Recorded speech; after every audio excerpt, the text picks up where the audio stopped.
our friends. Do you think we're better than ever? I think so. I do not. What? Take it back. Episode 292, Palindrome today. I was listening I to love that. an episode recently that we did, and I'm like, why aren't we being funny? Why are we being so serious all the time? What? I'm Don't serious, Sarah. Have you listened? We are all of a sudden become Miss Serious Pants. Oh, my God. Well, we need to get rid of that. Give me some more poo stories. Well, the sad thing is I wanted to start with, like, a not funny story, so. Oh, no. Okay. Maybe we'll find some humor embedded in there somewhere. Well, I think we might not find it humorous, but I think a lot of people will have, like, a light bulb realization. Okay. I saw this thread the other day on Twitter that I keep thinking about. I keep coming back to, which I love. Okay. This guy was writing a thread, and I forget what it was in response to. It was something in the news, and he was saying, you know, I used to get in my girlfriend's car, and there was never any gas. And this is Right. like a running joke with men that women never fill up their gas tank. In fact, I just watched the Sebastian Maniscalco. Same. And, you know, he mentions that. And Yes, his totally thing was watched that too. super funny, right? Super funny. But when he got to that, I was like, oh, okay. And that reminded me of this thread. So the guy said, I used to tease my girlfriend mercilessly and really just sort of be like, come on, you know, fill up your tank. And then one day she said, you know, one of the reasons that I don't like getting gas is because every time I stop to get gas, there's something that makes me feel uncomfortable. That is so true. It is so true, and I've never thought about it because you take it for granted that everybody feels this way. Well, men don't. Men don't go to the gas station and feel like someone might rape them or harass them or stare at them. Even in that comedy special, he talked about how when you go to a gas station and you're in a neighborhood, it is not your regular gas station that you go to. You're like on high alert, like Totally. looking out, and you only just fill up a little bit. And that is how we feel all the time. Like At every gas station, every time of day, in every neighborhood. Yes, I know the exact gas station that I usually stop at on my way home from the clinic. It's like, oh my God, I'm about to get on this 30-mile drive home. I got to get gas. And it's usually 9:30 at night, and it's in Santa Ana in kind of a shady area. And I just get a little bit, and I'm like, I just want to get in the car and get out of there. And you're right, it does feel like that. And even in a gas station in my neighborhood, in this, you know, nice suburban neighborhood, you think, like, I've totally had guys do Absolutely weird things, like, I mean, it's just annoying. Sometimes it's annoying stuff. Like not that long ago, I was at a gas station and the pump wasn't working, and I came out there and the guy was like, well, did you try, you know, he basically named all the things that I had already done. He actually do. Yes, I did that. Yeah, he actually me. And I was like, well, if you guys are just going to stand here with your dicks in your hands, I'm Yes. just going to do something else. And I actually said that, and I like went somewhere else because it was like they were just standing around there staring at me, not even offering any help. I'm like, this is always uncomfortable. Well, and then, God forbid, I do something like check my oil, and then they have to be like, oh, do you need help? Do you need that? I'm like, shut up. I'm impressed There was a that you check Saturday your Night oil, Live I will thing. say. Well, yeah, you know, you got to. Well, now I have a car that just tells me. But there was a Saturday Night Live skit that on last week that was talking about like being a woman and having men just come up and talk to you regardless of like you having headphones in or like you're sitting on a beach trying to meditate, and they'll come next to you and be like, oh, you know, like, shut the fuck up. And I was just laughing because I'm like, oh my God, every single woman knows exactly what this is, and all the guys are probably like, what? I don't get it. Why is this funny? You know? Yes, and welcome to our life. Right, because even if you don't feel threatened, even if there's no sense of, like, danger, I know for me, you always feel like you're on display when you're pumping your gas. Whether it's the people driving by or the person in the pump across from you, there's a sense of you're being leered at, there's the gaze, and it's not pleasant. There have got to be articles on this and other people who have, like... I know. You know. Once I read the thread, I was like, of course, why didn't I ever put this into words? And I told Adam about it, and he's like, oh my gosh, I had never thought about that. I will always get gas for you. Oh my God, I just Googled why women don't like going to the gas station. And this article came up from ravishly.com. No idea what that is. But it says, "Dear men, please stop approaching women at gas stations." Yes. Yeah, so this is a thing. Okay, that's great because now we know that our experiences are valid and other people are having them, and that's empowering. Oh my God, that's great. I know, terrible, right? But it really made me think. Although the Sebastian comedy special was so freaking great. So good. I love him. He's phenomenal. And you know what's so weird is that usually I am not one who likes comedy where it's like kind of physical in a way, and he does use a lot of that. But I can't. I love every single special he's done. I love. Does he not remind you of Kenny Santucci? Oh, totally. Yeah, they're two peas in a pod. And that's really funny because that is who I talked about when Land and I were watching it. I was like, this is totally like Kenny. Like we were talking about at dinner the other night about like summer camps where he's like, I'm not going to summer camp. My parents love me. They're not sending me away. Why am I going to go camping and sleep in a tent? I got a house. Right.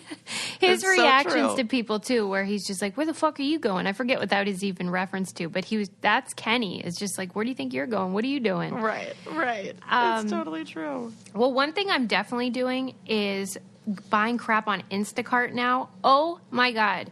So this service, and you should download the app, is life-changing. I ordered stuff. They have all different places you can order from. So they had CVS, they had Ralph's, which is our grocery store. They have Whole Foods. So I was like, you know what? I'm in the mood for some brie. You know how I get about cheese. And so I went on there and chose specialty cheeses that I wanted. It was at my door within an hour. Ooh. And I couldn't believe Adam was like, it's here already. It was like the craziest thing, and I'm so impressed with how you can choose like whatever store you want, and it's so easy. And they, like I said, they can deliver in as little as 1 hour or you can pick a time that works with your schedule. So like today, I already have it in my cart. I'm getting tampons. Oh, well, good. That's an important thing to order. Because I was one of those people that ran out, and I didn't have my subscription going, and so I was like, okay, well, I'm going to order from Instacart. So basically, you just download the app, or you can go to instacart.com. I've used both, the website and the app, and they're both super easy. You just shop the groceries you need, and then, like I said, within an hour, or you can schedule a time. They keep the hot items hot and the cold items cold. Try Instacart, nice. And you get $10 off your first order. To get the limited time offer, go to instacart.com or download the mobile app and enter promo code BRAINCANDY at checkout. I used our code even. And that's $10 off your first order today at instacart.com or through the mobile app. And don't forget to enter our code BRAINCANDY, instacart.com, or through the mobile app with your code BRAINCANDY at checkout. That is fun. I love stuff like that. Can't be easier than that. Yeah, I love convenience. Does that go without saying? Okay. Yeah. Who's like, I'm not. No, I like to be put out. Okay. So let me go through this. Let me find this on my phone. I have this little chart. My husband is British, and so sometimes we're separated by a common language. And I saw this thing that I thought was funny, and I wondered if you would agree. Let me find it. Okay. So it's this little chart that I saw on Twitter, and it said half of Americans wouldn't be able to tell that a British person is calling them an idiot. So fun. They named these phrases that British people say to kind of be condescending, and wanted to see, like, do Americans get it? Okay. And we don't. I love these kind of things. So the first one I would definitely not have gotten, which was they start the sentence with the greatest respect. So they'll say, with the greatest respect, blah, blah, blah, about whatever. Uh-huh. I've never heard this. I feel like this is the same as Southern people going, well, bless her heart. Uh-huh. The next one was, I'll bear it in mind. And what? That just sounds like polite. Right. And so you had to choose, does that mean they've forgotten it already? Or that they will probably do it? I'll bear it in mind. Well, and British people knew. They'll probably do it. Right, me too. Well, the next one was, I hear what you say. And you're supposed to say whether it means I disagree and do not want to discuss it further, or I accept your point of view. Well, now I think it's I disagree and I do not want to discuss it further. But who knew? Who knew? And then the last one I get, which is, you must come for dinner. Oh, my God. That's insulting? Apparently, because Adam was like, yeah, it's just, it's to be polite. They don't mean it. Oh, my God. And when we were in England, there was this family that was related to one of Adam's relatives, and they were so nice, and they kept saying, we're not just saying this, you guys should come over. And I thought, why do they keep saying we're not just saying this? But I think that's why. That is why. Oh, my gosh, that's interesting. I wonder what we do in the United States that are like, I guess we do like the make the plans, you know, at the very end of the night. Oh, my God, you have to come with us. Da, da, da, da. But I always mean it. Yeah, you do. We're also, we're a at least literal in the people. moment, I really want to.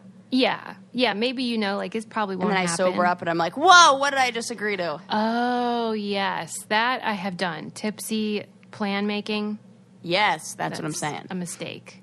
But when I read the list to Adam, he thought it was very funny because he knew exactly what that was saying. There's some show on Netflix that's all about like English manners. And I've seen that one. That's fun. It's yeah. I was thinking you would James like Corden is in that, I think. Yes, It yes, is funny. yes. Yeah, they do have a way with words. I will. Oh say. my gosh, Sue! Speaking about Netflix documentaries, I watched the Fyre Island one. Oh yeah, Holy Fyre shit! I Fest. watched it last night with Landon. We were both. I had no idea. What did? Because I mean- watched the Hulu one. So what was the Netflix one like? Oh, that's right. Wait, did you say the Netflix one was done by the people from? Yes. That's right. So it's Dude, more sympathetic okay, towards so that Billy I got, guy. Okay. It was like watching a cult leader. Convince a bunch of people that this was it was insane. It's funny you say that because somebody on Twitter wrote, "Hey, yeah, Fyre Fest 2019 is going to be in Jonestown, Guyana this year." Because God, it's that's very great. much like Yes, what you're saying. it really is. And Suze, like I made it, I was kind of like making a joke, but not really that, I can't believe, like people who are, pedophiles get less time or whatever. He didn't get enough. I know. He ended up only getting 6 years. Dude, Yeah. what that guy did, it should be way more than that. He screwed, and they went through the dollar amount that he owes the day laborers in the Bahamas. Yeah. That's like the saddest $1.3 million That's the that they saddest didn't. part. That they got mean, bamboozled. Oh my God. I couldn't even believe the shit that he did. And that like up until the very night before, he's like, no, it'll be fine. This guy was out of his goddamn mind. Yeah. And the whole time I'm like, this is just a narcissist. This is a narcissist. Yes. Well, on the Hulu doc, Billy participated in that Hulu doc. He was paid. Oh my God. So that's controversial because they paid him to participate. But it was interesting because when they interviewed him, they did not hold back. And he looked like a fool. Well, yeah, and I think the kind of person who, like, he wants to talk about himself. Yeah, The he part that I does. was so shocked about, so he gets caught and he's arrested for fraud and all this other stuff, and then he's out he gets post bail, and it's a $300,000 bail. He goes straight to a penthouse apartment where he gets another guy to start another company called VIP Events or something like that, where he emails all the same people who were on the contact list, everybody who had purchased the Fyre Festival tickets. He starts emailing them. Isn't it like, insane? VIP tickets to the Victoria's Yeah. Secret thing. They're like, still stuff that doing it. He was still doing it. Yeah. And I'm like, dude, why they didn't like give you more time for doing that exact thing while you were out on bail? That's absolutely insane. Insane. I love when There's you get no worked up. way that this guy is not like, and Landon said he's going to be just like, and he rattled off a few other names of these guys who, have gone to jail 3 times for the same kind of stuff. Yeah, he'll do it again too. Oh, 100,000,000%. He might just change his name. I hope he does. He won't because he's a narcissist. It's the same reason that they. Oh, you're totally right. But one thing that we should do again is talk about Fabletics. Yes. Oh my God, I love them. Nobody rocks athleisure like Sarah either. That, I will say that is true. That it's true. Like every time you post a picture with your leggings or your workout gear, I'm like, dang, I would work out more if I could rock it I like looked that. so cute at my hot yoga class yesterday in my matching crop top and pants. Right? Oh my God, I didn't even care that I was sweating through them. I felt like I was better at yoga because I was the cutest one in there. I love that. And that's not important, but it sort of is. Well, I think it does encourage people to be more active if they feel like they look cute and they, can wear a fun outfit. For like a really good price. That's right. That's what's so cool is that this Fabletics is the one-stop shop for affordable athletic wear. They have yoga stuff, gym gear, all this stuff. I just bought another pair of pants that aren't leggings, but they're cute little joggers with pockets. I'm going to post a picture of it. They're so adorable. Ooh, adorable. And you get free shipping on all orders of $49 or more. And there's no commitment to do a monthly purchase or anything like that. All the designs are done in-house. And like Sarah said, the best part is the deals that you can get. Like really good prices on stuff that the competitors would charge an arm and a leg for. And I love that best of all. Plus, they have a special deal for our listeners. Basically, you can go on Fabletics and get 2 leggings for only $24. I text my sister. I'm like, I don't know if you're aware of this, but you can get 2 leggings for only $24. It's a $99 value if you sign up for to be a VIP. And for me, it's like, just do it. Go get that deal. And here's how you do it. Go to fabletics.com/braincandy, and then that deal will pop up that you can get those 2 leggings for only $24. And then there's no commitment or anything. Just go check them out. I'll post some pictures of me in the various pants I bought, but they are all really nice, really high quality. I love the high-waisted. Go to fabletics.com/braincandy to get that deal. And Sarah, post some pictures. Why are you hiding them? I know. I have to. I'm waiting. I'm like always sitting there like, why is she not selfie? I need Adam and his fancy camera. We all need that. That is life-changing. That's true. Mean, that guy has a gift. Whatever. I can't go without a filter now. I'm like, this is my life now. I'm just this person that doesn't exist on these pictures. And I love it, though. You look amazing in every single one. Okay, let me move on to my... Unless you have something. I will move on to my next rant. Okay, let me see. Oh, I did read an article about the minimalist design movement.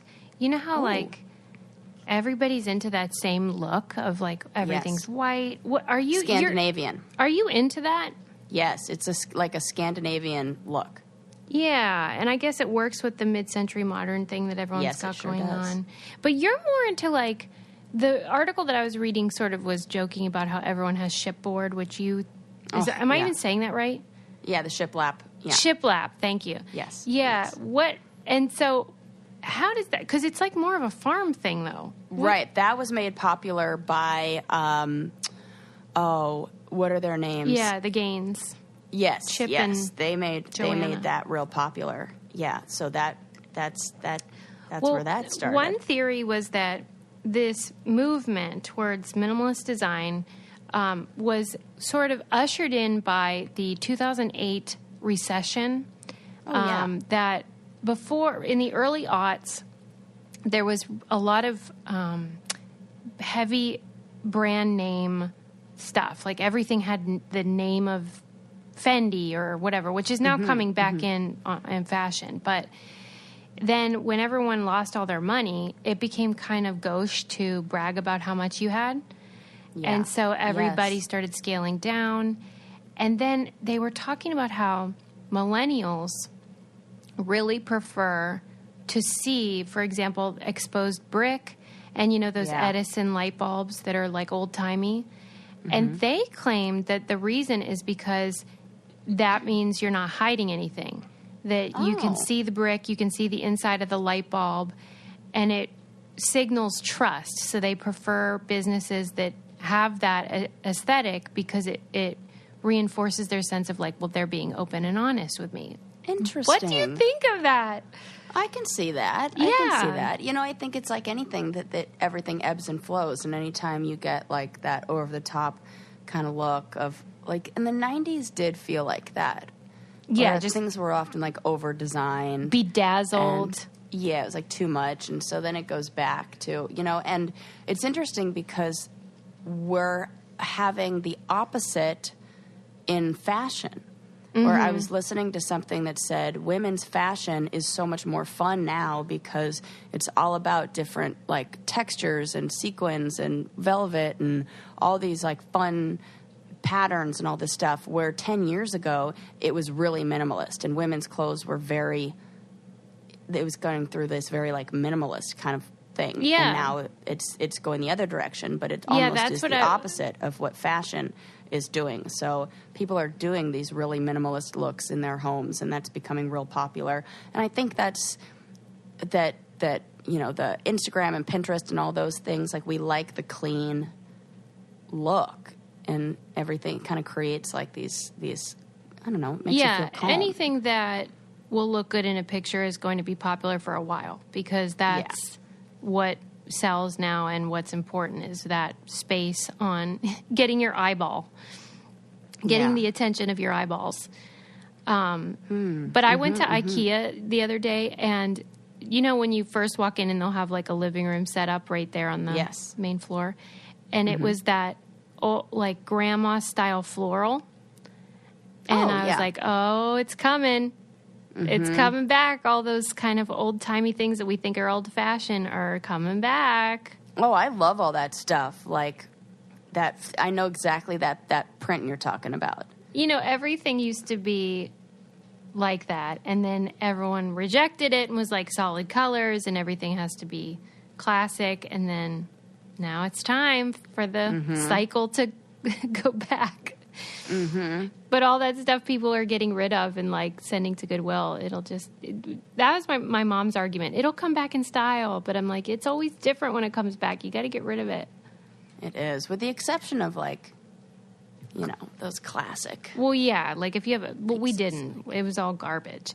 Yeah. Like, yeah, if you have a fancy item, you could save it and it'll be vintage. But let's just face facts. Pegmeister doesn't have anything like that. That's not going on at Peg's house. The other day I took out of my closet one of my favorite dresses to wear on a rainy day with some leggings or tights, and it is a vintage Banana Republic dress that my mom owned when I was like 5, and and it is still super cute. No. Really good quality. Nothing like, it's still like it's, you know, brand new. And I'm like, man, you buy quality stuff. The dress probably cost me like, or not me, my mom, like maybe like, I don't know, at the time, like $50, and maybe even less, but, you know, would be the equivalent of like, I don't know, $80 now. And does this item fit you? Yes. Perfect. Oh my God. See, you had a good mom in that department, because she was so is so stylish and knows a lot about trends, and you reap the benefits. And the only thing I didn't enjoy was that she has a teeny tiny foot and really nice taste in shoes, and so I never got to wear any of the same shoes. What size did she wear? Like a 6.5 or 6. No. Yeah, teeny tiny baby feet. And I'm like, dang, I couldn't wear it. By the time I was 11, I could already not fit into all of her fancy shoes. Yeah, that would be sad. Yeah. I was like, oh, they're all going in the trash, and they're real nice. Pegmeister only wears Uggs. Yes. You know? Even in the summer. Uggs. Yes. And Gretchen, my sister, and I are always like, oh, that is so weird. Yeah, she wears, even in this hot LA weather when she visits, Uggs every day. She dresses like a college girl from San Diego. She really does. They always wear jean shorts and Uggs. I don't think they would like her tie-dye shirts. Jean skirts. Maybe. San Diego and the hippie and the... Remember when Peg was walking around out here and somebody asked her if she had any pot? Oh my God, that's the best. And she was so outraged. I'm like, Mom, look in the mirror, lady. Yeah, come on. You really don't know where that came from? You're wearing tie-dye. What do you expect? Right. That is so funny. There was this thing that I saw that I know would interest you, which is there's these weird tree circles in Japan. What? They look like those, you know, corn ones. What are they called? Crop circles. Crop circles. But it's trees. What? And Like made out of trees, or the trees are knocked down? made out of trees. Oh. And when I first saw it, I was like, this is going to be so spooky. But then it wasn't. It was just, but it's really cool to look at. You should look at it. They are these concentric circles that were, the trees were planted in 1973 as a part of a project. And they were planted 10 degrees apart, like as in a circle degrees. And so they're beautiful from the view in the sky. And the article was so short, and it didn't really say what their intention was when they did it. It was some sort of agriculture program. Must have been to figure out something about ecosystems, but I don't know. It's just an odd thing to do without explaining. Yeah, I'm looking at a picture of it right now. It would freak you out if really you just saw it and didn't know. Yeah, that would be really weird. I mean, it looks beautiful, but I wonder what their goal was. Right. Like, to me, that would seem too orchestrated to be effective in terms of an ecosystem situation. Because otherwise, trees would do that on their own. Right. And then if you're going to go to the effort, like I wonder how long it took to map out and plot where all of those trees were going to be, and if it would have been faster to just, I don't know, plant 1,000 of them. Yeah. In a not so systematic way than really work hard to plant 100 of them in a very... There must have been some sort of like idea that this would be degree, helpful. Yeah, something like, I don't know, who knows, but... I know. It's an like odd thing. In the middle of nowhere. Right. And then I saw this thing about how in Saudi Arabia, if you use Google Earth on this particular desert area, you can see these gorgeous designs that are humongous they call them gates, but they're just rock wall creations that are... Do you think maybe those were used to navigate? They said that they were used, they were designed to usher animals, I don't know, camels or what, in and to slaughter them. Oh, God. Yeah, it was grim, but yeah, it was, the structures are really beautiful, and especially from the sky, but they're so old. They're just unbelievably old. I can't even remember how long, but you just think, wow, it's almost like the, what's the one in England? Stonehenge. Yeah. Where you just think, how did they do this, and how did it last so long? Know. That kind of thing. Right. That's interesting to me. That reminds me of those Nazca lines that are in Brazil that we talked about a long time ago, where the truck driver drove over them. Oh, yes. Remember that? Ruined all of them. Ruined everything. He took a detour because he thought he was taking a shortcut. Drove over this, like, ancient, Cuckoo. Yeah. Man. They really should have blocked that off. Yeah, no joke. And then it makes me wonder, like, what other weird stuff have people done that is, like, supposed to be viewed from the sky that's just, like, buried or we don't know about? A lot, probably. A lot. Yeah, no joke. Like, different cultures and different... I want to talk about that razor controversy. Oh, yes, let's. Before we do, I want to say that I got a new razor, and Sarah is going to love it. I can't wait to give it to you. Remember when we went to dinner and I meant to bring you a set? What? It's called Flamingo. And oh, yeah, you were telling me about this. Yeah, and I knew Sarah would be super into it because I know you get frustrated with, your hair growth and removal and all the processes. I do. We It's have to the do. worst. It is. And it's a pain for anyone that has to do it. And Flamingo is so great. They have this really beautiful shave set. And I was so impressed with it like when I first learned to shave, my mom basically didn't teach me anything. And it was just like, yeah, just do it. I didn't know you were supposed to use soap or shaving cream or anything. Suze. I did it raw. And so, like, the other day I was in a hurry and I had to shave my pits super fast with no water or anything. And even that was so smooth. I was like, I can't wait to tell Sarah about this.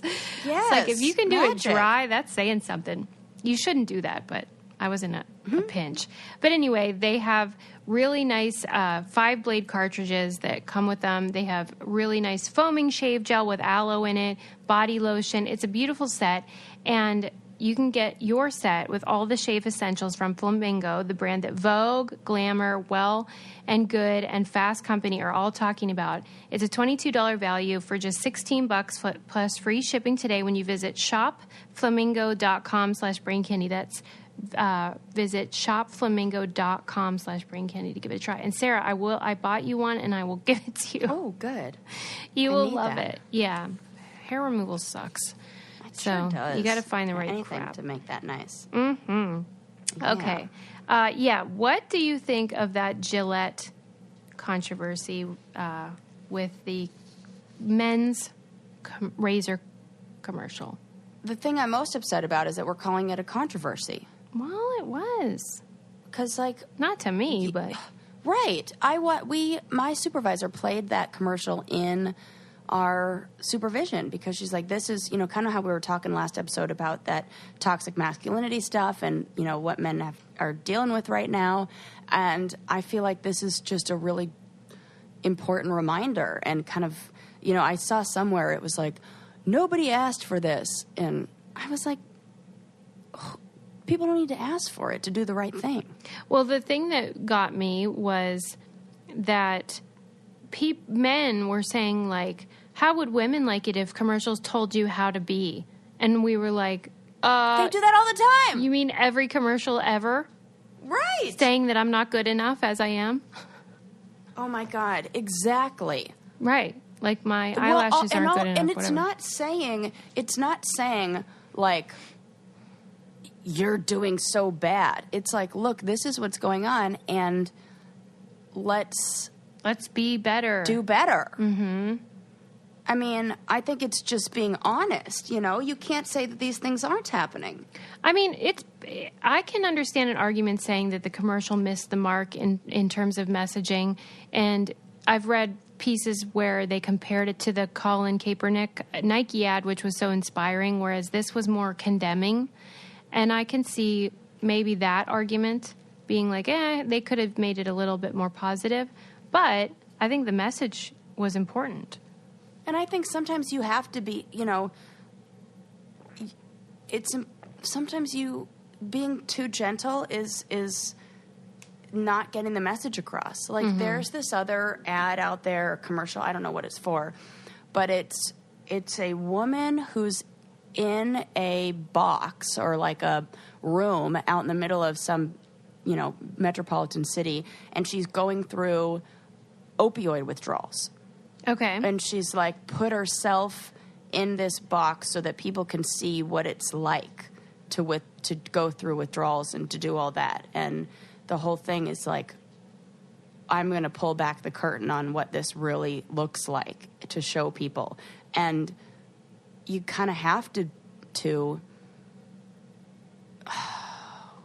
I don't know whether it's like be brutally honest or just... sometimes that's the most effective way to show people is just... Yeah, because like we've been sugar-coated, like you can only do it okay, let's be better, okay, like, Yeah, the inspiring thing. Yes, and eventually you're just going to be like, look. Pull it together. Pull it together. Be better. Right. Do better. I'm interested to see what happens because, Nike had great success and their sales went up. So I'm wondering if this will have the same. I don't know. But, maybe it's like that. I don't know. Don't you feel like when a lot of people protested the NFL, like burned all the Nike shoes and all that stuff? You saw all those. So I feel like if you put the wrong attention on it and people look at, start retweeting and showing all how people are upset about it, then it's easy to think that it wasn't effective. But if you show the right stories, then maybe it will be. Yeah. Whatever we give attention to, Right. Well, anyway, I would be interested to know what little boys think of it. Oh. Because we're hearing a bunch of responses from, like, white men on their keyboards. Right. And, like, I want to know what a 7-year-old on the playground, like what he thinks about this. Like that one scene where the dad's grabbing the little boy's arm and running towards the bullies to try to break up the fight. I just loved that. I thought that was really powerful imagery of like the dad also involving the son in it. It's like, let's go together and save them. Yeah. I mean, this is so foreign to me because the men that I am around are not people who believe in that kind of masculinity or practice that kind of display. So it's hard for me to believe that people would want that. But this is most of America. So, I mean, it's not a small number of people who really like traditional gender roles and, that kind of thing. Yeah, that's true. Okay, Yeah. I have a story that I read that was so interesting in the New Yorker, and I wanted to get your opinion on it because you will definitely have. I suspect I know, but it's about people living with dementia, and I mean we all know that how painful that is for family and the caregivers and things. Mm-hmm. And it was describing the sort of history of treatment for people with this problem and how they used to not know what the heck to do with these people. And so they would restrain them, and then eventually that seemed too barbaric, so then they started giving them tranquilizers, as a way to just keep them under control. And now, of course, there are these alternative methods where you can be in a community of other people with dementia, and they simulate like real life. So they create a grocery store where they can go and kind of pretend to buy groceries. They don't know they're pretending. I love that. They'd create a little town, and the town even has bus stops where people will go because they think they want to go home, right? So they'll sit at the bus stop, and then eventually they'll forget why they're there, and they'll move on and do something else. But the bus stop is there and then they can even get on the bus, which is pretend, and it has videos that act like a landscape is passing them. And it's soothing to them. Okay, I wondered if you would love it, because the question was, is it ethical to lie to patients? In this case, they're essentially lying to them.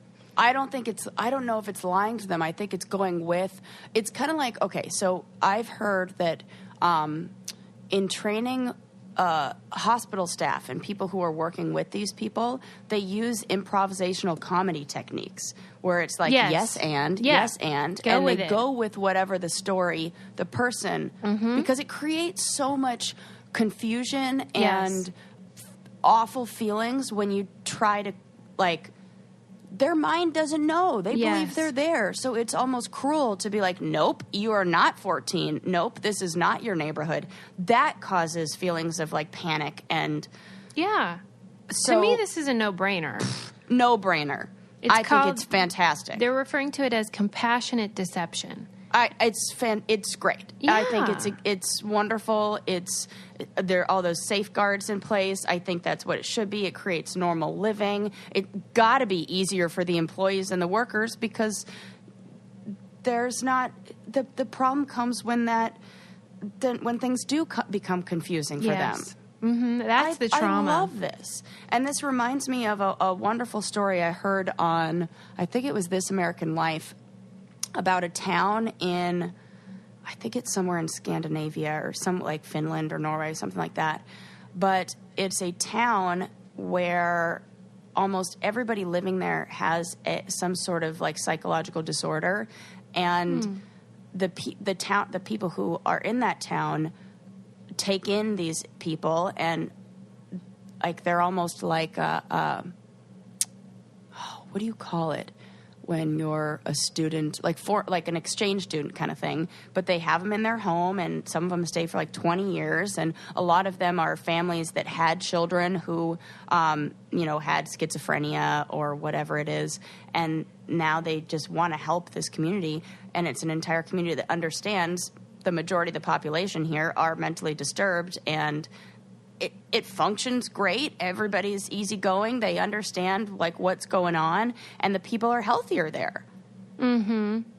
Yeah. And it's just a town that caters, where there's no questions. It's not a bunch of people wondering like what's going on. So I think when you create an environment where everybody's like, yep, this is how it is. This is the deal here, and these people just get to live their lives all happy. Like, who are we to say what's real and what's not real? I mean, we know that everything, like, our brains tell us what's real and not real, and if that tells you, like, just let them live. Yeah, I totally agree. As long as they're healthy and taken care of, then there is nothing unethical about it. In fact, I'm super into this. Yeah, me too. And it would and they have these, they let family members and friends record audios for them to listen to, and it simulates a phone call, so they think they're talking on the phone. And even if their partner were to die, they can still listen to that recording, and so they don't have to be retold all the time that so-and-so died. They can just listen to the message and everything. Yeah. Very cool. I'm into it. And I mean, I would like to hear the arguments against it long term, and like looking at, like, if you look at the health, I would even imagine that the cost of other medical expenses go down. Absolutely. Of course. Compared to whatever they were doing before, goodness. Yes. Another thing that we're into is saving money, which you can do if you go to thezebra.com. I am really into this service. It is essentially Kayak for auto insurance. So you can go in there. I did the quiz. You take 5 minutes and just put in your info, like, here's what kind of car I have, here's, where I live. And then they tell you the best plan that you can get from all the nation's top, auto insurance providers. And the best part is they don't sell your information to spammers. Oh, gosh. Because that is the worst part, where, like, you think you're just checking prices and then you get calls for 3 years. Yes, I am that's not what we were into talking that. about before, about them using those things. Right. And it's just an honest way to compare car insurance quotes from all the top providers at once. And you can go today and start saving at thezebra.com/braincandy. That's thezebra.com/braincandy, spelled THEZEBRA.com/braincandy. I did it, and they found a plan that was cheaper than the one I had been using. So I was like, wow, this is easy and effective. So there you go. Nice. We love saving money over here. I do. And I just like being a smart consumer. Yes. Okay. Yeah. So I agree with you that that's a good point. Wait, but where do you go to get this stuff? I told you, thezebra.com/braincandy. Oh, okay. I'm making sure. You don't want people to miss out. Slash, I don't want to miss out. She's like, I haven't heard about this one. I needed to go check up on that. Right, because you know what it is like when you just have a system in place and you don't know, you should check every once in a while, make sure you're getting the best deal. Yes. I read this, or actually it's a video from New York Magazine, and it was about a woman who it's essentially a superpower where she can see more colors than the average eyeball. Oh, it's fascinating. Okay, we've talked about this before, about how, like, music and being able to hear different things, and, and okay, how does she know that she can see more colors? I guess, I don't know how she discovered that she was different, but she can see 100 million different colors. Oh my God. I want to dissect her eye. Right. I don't know what it is about her eyeball that is different. Wow. But she, of course, is an artist. You can imagine. Because you can't not be. Right. You can't do anything else, lady. Like, your job is to be an artist. So she paints these beautiful paintings. But she was describing even just going out into the snow, which looks white to us. It looks like a rainbow. Oh, it's just color God. everywhere. I'm so jealous. I know. She's living the life. Oh my God. And like she said, rain is the same way. Everyone else says it's so gray and dreary. For her, it is like there's rainbow colored water everywhere. Oh my God. Isn't that amazing? Yes. I have a friend who's an amazingly talented artist who's all self-taught, and she does these really intricate pictures of waves, like water, that you can't tell the difference between the photograph and the acrylic painting, and they're huge. They're like 6 feet by 4 feet, and they're up in all these, like, retail stores in Newport Beach. These people buy them because they're phenomenal, and she's, like I said, all self-taught, and I am convinced that she has something like this where she can see the layers and things, because she goes to paint a cloud and I don't even know what the hell she's looking at. And she does like videos online of the step-by-step, like, the process that she does. Oh, wow. And I'm like, you are actually looking at the world different than me, because I don't understand how you got these layers out of this. And she's like, you just see how, like, the different layers in the sky. And she says it like everybody like it's obvious. Like it's obvious. And I'm like, I know that you see the world different. And like people like that just really impress me. And I think that is so cool. And I know. Remember how you were saying on another episode, like it's kind of a new thing for us to think that we should be doing a career that like inspires us and is like our life's purpose, and how that's kind of a new thing. But I was thinking about that a lot, especially after listening to the episode, thinking like, is it a new thing, or are the people who have been successful and the people who have had like joyful, rich lives always kind of done things like this? Because I think artists of the days, it maybe doesn't translate into like wealth or, quote unquote success as we define it. Yeah. But I think that people who are doing things in line with their passions. Oh, no, I love that. I love that concept. I didn't mean to say that I think that's what I'm doing. Right. No, and yes, of course. But I do think it's maybe a newer it's been thing. Happening. Yeah. Yeah, where people... We're just kind of like, again, discovering that, it can happen and you can do it. It can happen, and also it's better. Well, that's for sure. It's definitely better if you can find a way to monetize the thing that you enjoy doing. Yes. Yeah, but it is probably rare. Yeah. And, and also because so many things are becoming automated and machines are taking over. Like I read this book, what was it called? It was something about the right-brained mind, or like how we're entering a world where these like, sort of like left-handed style skills are becoming more necessary, how we're moving away from like machines and more of this like industrial revolution into this new revolution that's more creative and more like just different, like the jobs out there and the kind of ways that are I don't know, like the work that is needed is very different. Yeah. And so it almost like the work that we need caters to that more creative imaginary thinking. Everything's more conceptual. Everything's more like ideas and creative stuff, even just like design. And, you design a chair. Definitely been a It's totally shift. different. Yes, totally different how you would design a chair now versus how you design a chair 50 years ago. Although, like, when you see, like, the Ames chair and all that stuff, you think, wait, I feel like they did the best job already. Yeah, that's totally true. Like, when it was just sort of streamlined and made to look beautiful but functional and simple, it's like, they were onto something with that. Yeah. But anyway, this lady that can see all the colors, she was saying that she actually gets exhausted, as you might imagine, from all the input.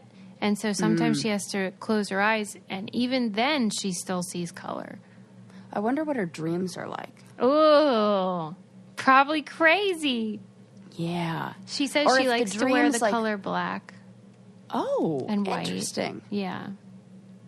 Yeah. Huh. She keeps it real, like, simple with her own dress and what she wears.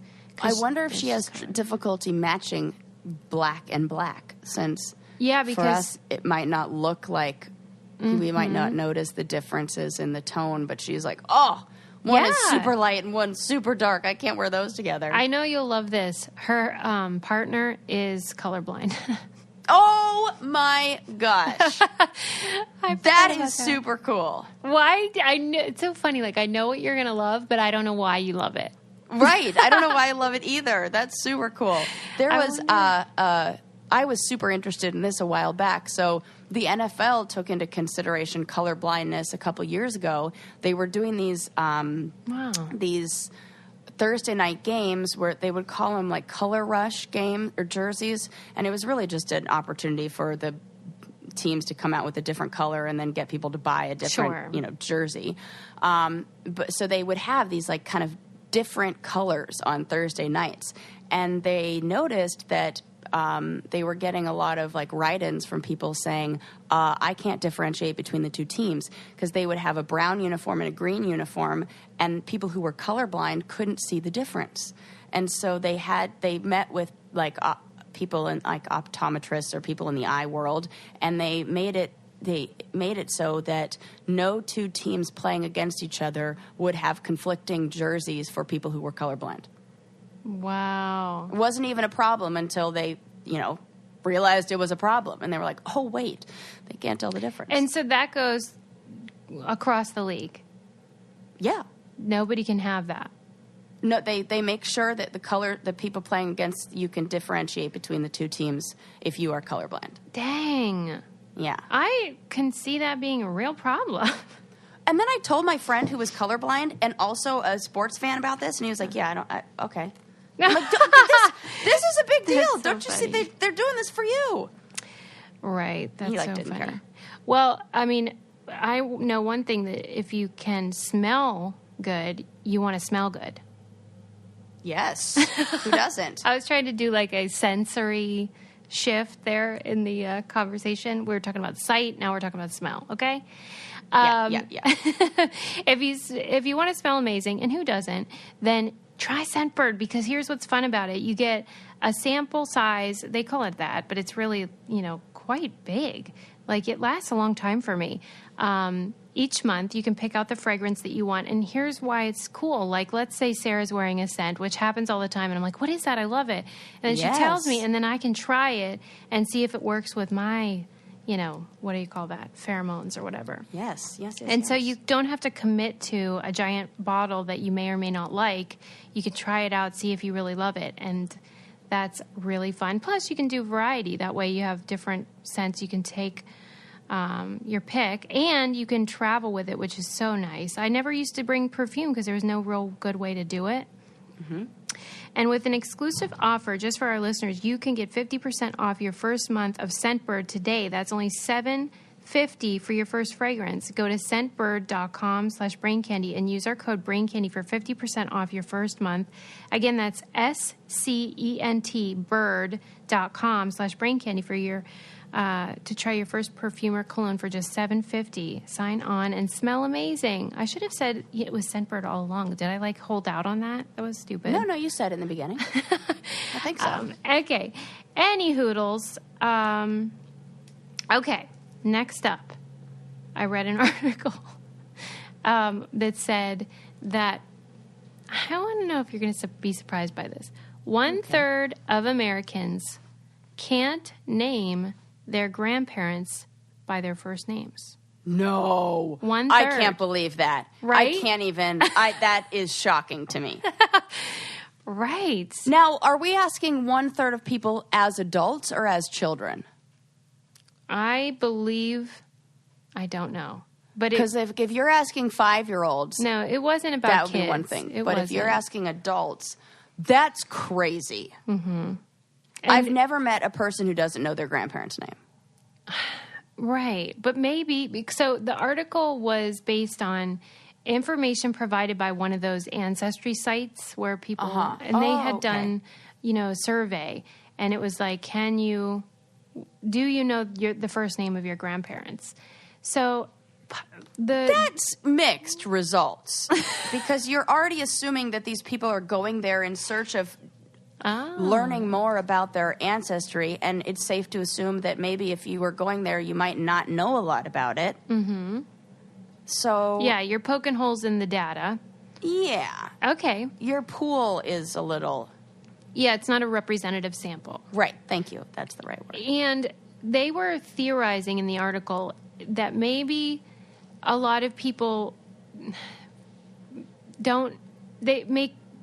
the question on the survey didn't give enough sort of leeway for, let's say, you're adopted. Do you mean, do I know my biological parents or grandparents' names? No.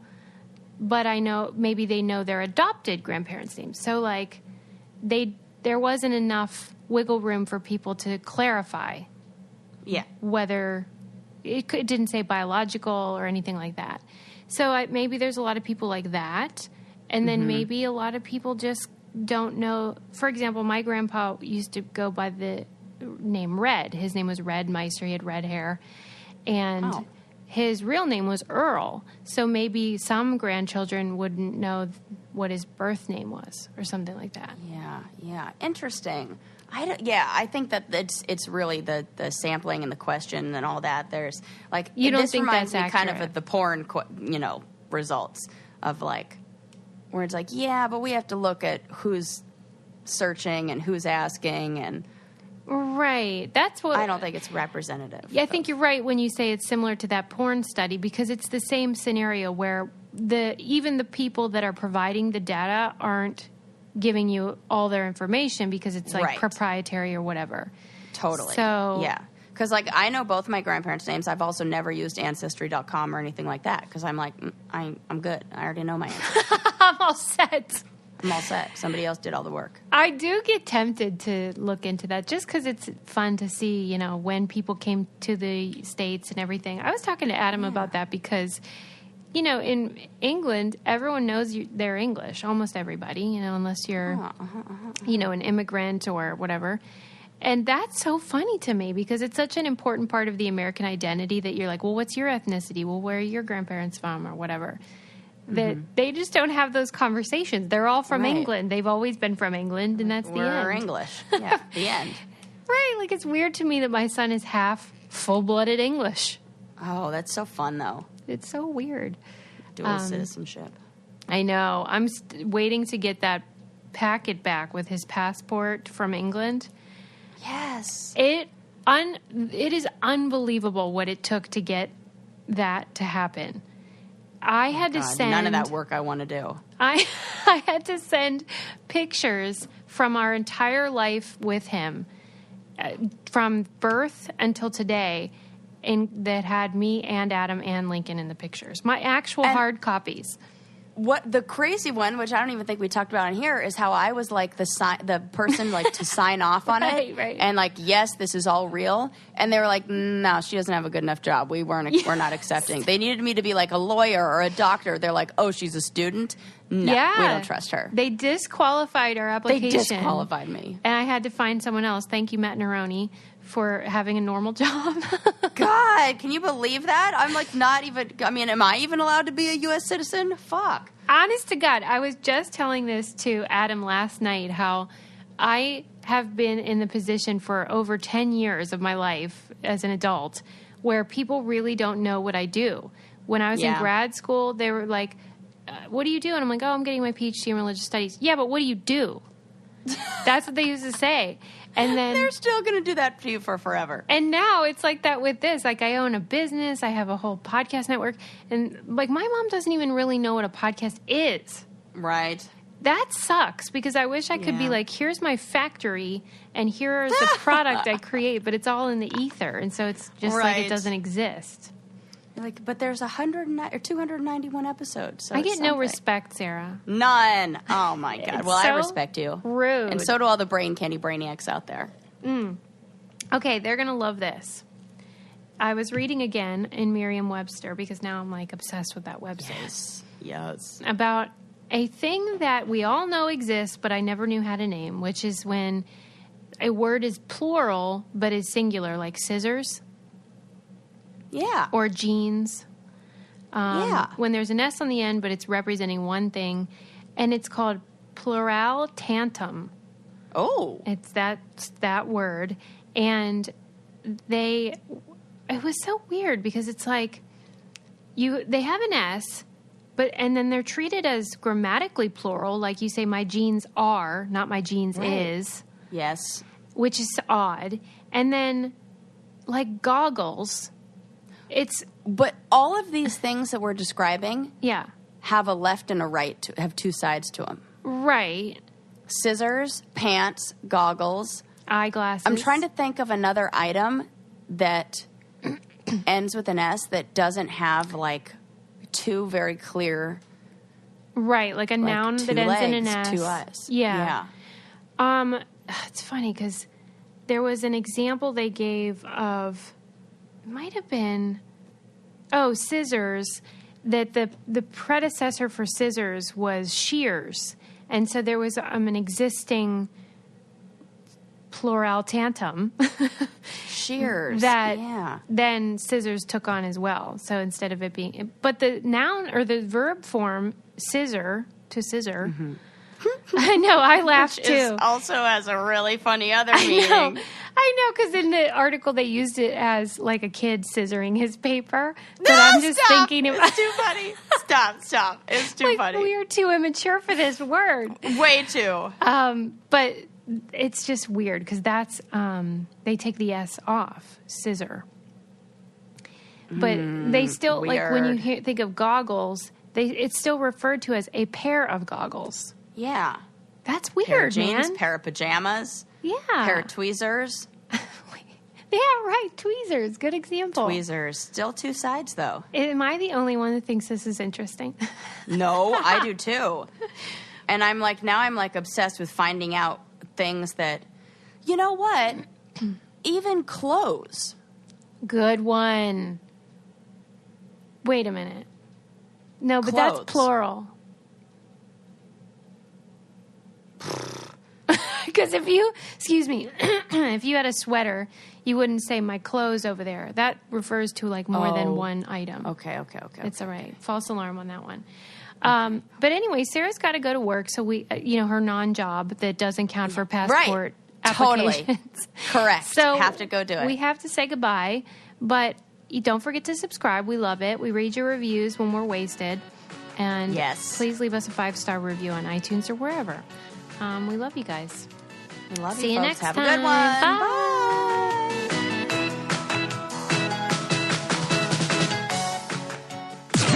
This podcast is brought to you by Wave Podcast Network. Check out all of our shows, including the Brain Candy Podcast, I Don't Get It, Babes and Babies, Coffee Convos, and Let's Talk About It.